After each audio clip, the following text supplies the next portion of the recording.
Albania, Belgium, Tunisia, Slovenia, Italy, Turkey, Canada, Greece.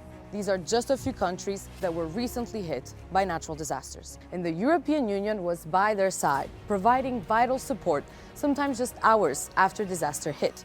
The EU Civil Protection Mechanism provides a coordinated emergency response to any state in the world hit by disaster. This building, just behind me, is hosting the Emergency Response Coordination Center. Let's go in the operations room and see what's happening during a crisis.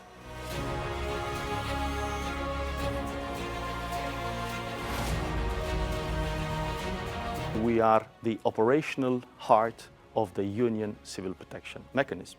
Earthquakes, floods, forest fires, pandemics. We help countries with protective equipment, with intensive care, medical equipment, and we distributed millions of COVID-19 vaccines. The largest Union Civil Protection Mechanism operation is undoubtedly the response to calls of assistance from Ukraine. We established logistical hubs to be able to deliver the much-needed assistance into Ukraine. The EU Civil Protection Mechanism has channeled support to all parts of the continent and beyond. Our teams were at work to rescue people and clear the rubble just hours after deadly earthquakes ravaged Albania, Croatia, and Turkey. They were quick with support on the ground following the devastating floods in Belgium, Germany, Italy, or Slovenia. Our firefighting fleet has helped battle wildfires from Greece to Portugal, from France to Albania, and across the Atlantic too.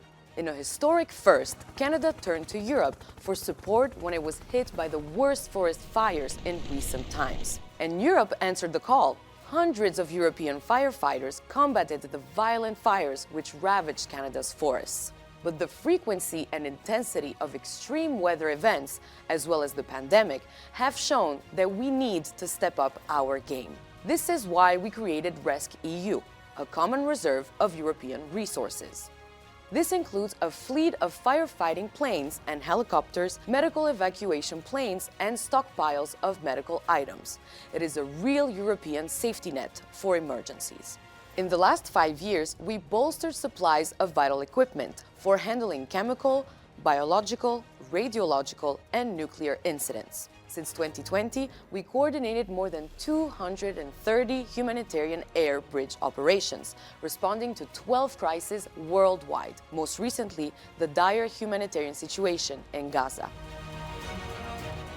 Since 2019, we have provided over 3 billion euros through the EU Solidarity Fund to European countries and accession countries hit by natural disasters and public health emergencies. When disaster strikes, we are now better prepared than ever to support Europeans and the rest of the world. Was this interesting for you? Dive deeper into Keeping Our Promise to Europe series and find answers that matter to you. Subscribe to see new episodes.